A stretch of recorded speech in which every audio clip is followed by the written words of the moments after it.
where it has to start is with the individual. Societies don't change. Individuals within societies change. We have developed a value system that is entirely around individualism, greed, competition, and sometimes violence, right? We are debating everything. We're calling everyone an idiot if they disagree with us, and we're calling this freedom of expression. Seriously, is this helping anyone out? Is all the drama making things better? Is it making the conversation go anywhere? It's the wrong conversation. The conversation is here. The conversation we need to have is here. Here. Who are we? What do we value? Everything you see in the world is an outgrowth of the value system that we now subscribe to. It is no accident. The world is not unjust. The world is perfectly just. Everything you see is a just fruit of how we treat each other and nature. There's this concept that all the evil's being done with the people in charge. And if you could just get rid of the people in charge, that would fix things. It won't fix anything. These people are symptoms, not causes.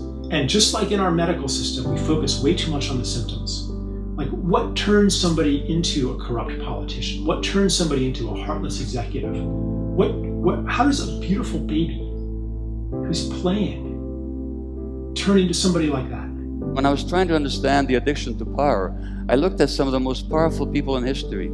I looked at their lives. They needed power to feel okay in themselves, to make themselves bigger. The addiction to power is always about the emptiness that you try and fill from the outside.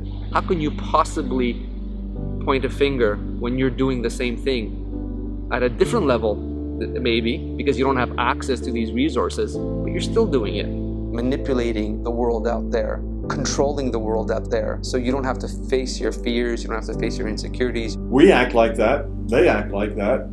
We don't like it because they have more power than we do. They were more successful at getting things and holding them than we are, right? So they annoy us because of that. But they're not doing anything any different than, the little people are doing the same thing. They're grabbing stuff, they're trying to get as much as they can and get as little for it as possible. Because we have this belief system that says, if only I had more, I'd be happier. That's the problem, that materialistic, self-centered belief system.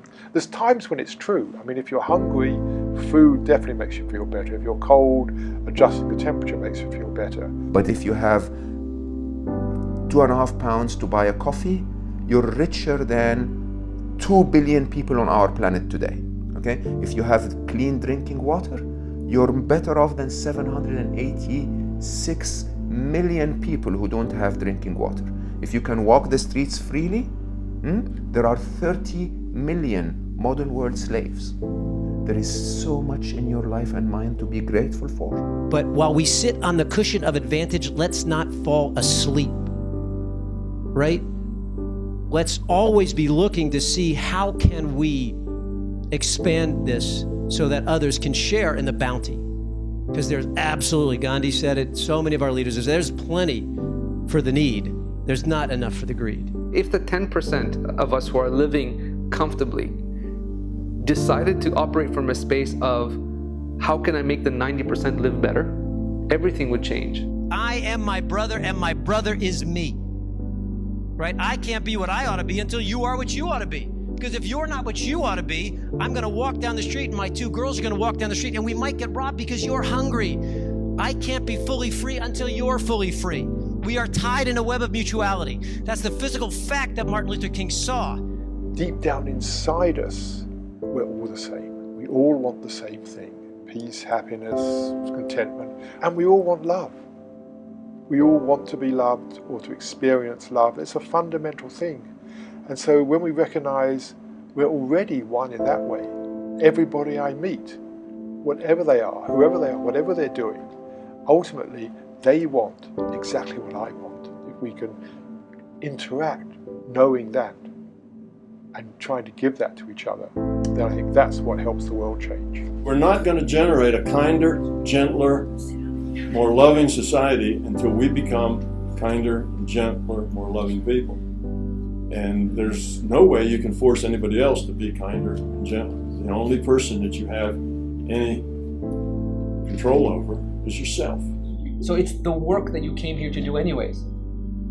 You came to evolve into the best and lightest version of you, And then you also came to contribute it, to spread it out, because whether you believe it, don't believe it, we're all interconnected. We all have an impact on each other. We're living in the world that we're living because of our fear and greed and our sense of separation. If you're operating from a sense of separation, if it's me against the world, if it's me against my competition, you're gonna go out there and compete and get at the expense of others.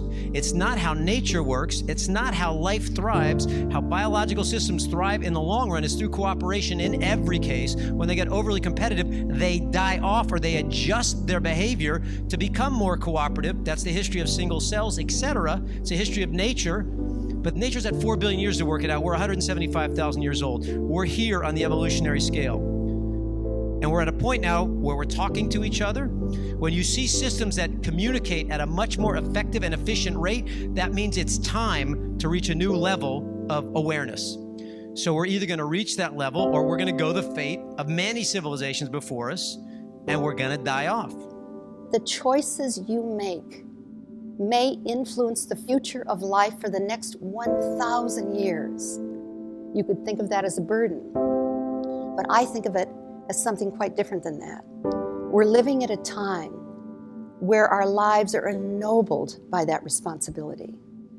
Our lives matter so deeply. The choices we make are so critical that if you think about it, that makes us living lives that could be the most meaningful lives any generation of humankind has ever lived. We thought that authority and people in power are going to make the decisions.